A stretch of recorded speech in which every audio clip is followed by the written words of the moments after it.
खुलुमबाय जोंनि बर' हारिनि गासिबो रायजो राजाफोर दिनै आं मादै अनुप्रभा इस्लारिनि न'आव दंफैयो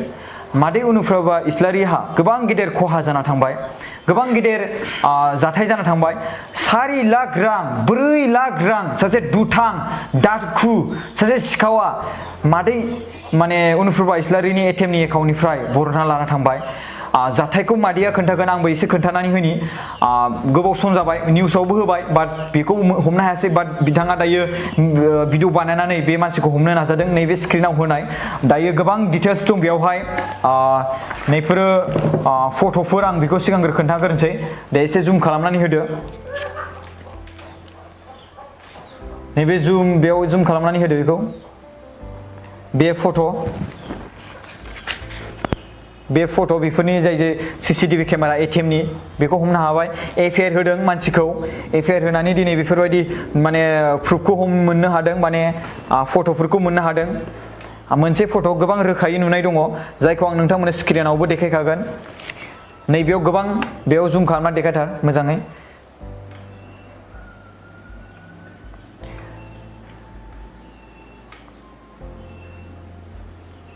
So बेनो आरो बे नैबे पासबुक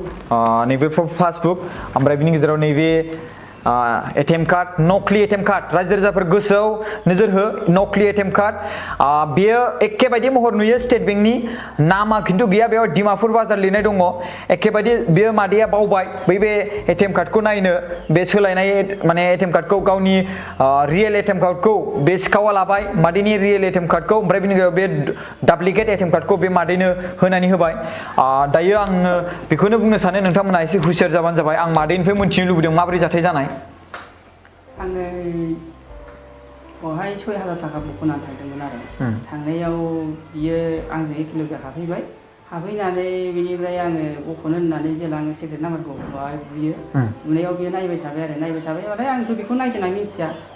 आंनि उनावसो दंखायोमोन नालाय बेनिफ्राय उनाव बियो थाबनो आंनि बे एटिएमखौ बियो बख'नानै बेनिफ्राय हरफिननाय बायदि मोनदों आङो सोलायदों बायदिखौनो मोनाखै आरो बेनिफ्राय उनाव बियो आंनि उनावबो आरो बियो बख'दों आरो बख'नानै बेनिफ्राय उनाव गुवाहाटियावबो बख'नाय नुबाय कामाख्यागुरि ओमफ्राय आमिनगाव बाहाय बख'नाय नुबाय आरोखि उनाव नैबे मेनाजारजों आङो जेला गासै 4 लाख आरो ना गासै 4 लाख आरोखि आं ओमफ्राय जेला आं बेखौबो मिथिनाय नङामोन बे 4 लाखखौ बख'नो होननानै थांनायावसो ओमफ्य सारा होनबाय आरो बे 4 लाख थाखायानो गैला नों माखौ 4 लाख बख'नो नागिरखो 74,000 ल'सै होननानै बुंबाय 74,000 ल'सै होनबाय आरोखि मारै बिदि जाखो होननानै उनाव आङो सिबिनाजाजों थानानै रायलायोबा ओमफ्राय सारा नायजोब्बाय थाखायाथ' बख'जोब्बाय ने एखेबारे आमिनगाव बख'नाय दङ कामाख्याव बख'नाय दङ क'क्राझाराव बख'नाय दङ सीसीटीवी भिडिअखौ देखायजोबदोंना बेखौथ' देखाय सीसीटीवी माबानि बेखौथ' गासिबो देखायजोबखादों ना बख'नानै आरो बेनिफ्राय उनाव आङो थाखायाथ' गैला जाहैबाय नालाय लोगो आङो थानायाव एफआईआर होदोंबाबो गुरुत्वखौनो लाखाया आरो बिनि थाखायनो दायो बेबायदि दा ओंखायनो आङो एसे ससियेल मिडियाफ्राव जाहाथे देखायोबा नुगोन खोमा साननानै आं बेखौ होनाय जादों आरो अके स' रायजो राजाफोरखौ आङो रिक्वेस्ट खालामो बे भिडिअखौ जाहाथे नोंथांमोना जेसेबांखिनि साबस्क्राइबार दं बिथांमोना बे भिडिअखौ शेयार खालामो 1,39,000 साबस्क्राइबार दं आं नोंथांमोनखौ गोसो गोरबोजों आं बे मादैनि थाखाय नोंथांमोनखौ आं रिक्वेस्ट खालामो जेसेबांखिनि नायदों बिथांमोना ससियेल मिडियायाव शेयार खालामनानै होयो जाहाथे आरो नोंथांमोना बे भिडिअखौबो डाउनलड खालामनानै माने आपल'ड खालामनानै होयो जाहाथे आं बेखौ नोंथांमोननिसिम गोसो गोरबोयै खावलायनाय थाबाय नोंथांमोना जुदि सिनायोब्ला नुयोब्ला मादैया बुंदों कि जुदि मानसिखौ सोरबाफोर हमना होयोब्ला माबा मोनसे बान्था होगोन बे बान्थाखौ दायो एनाउन्समेन्ट होथ'वाखै येस आं बेखौ गेरेन्टि होयो नोंथांमोननो जे मादैया माबा मोनसे नङा माबा मोनसे बान्था होगोन जुदि नोंथांमोना मानसिखौ जुदि नुनानै जोंनो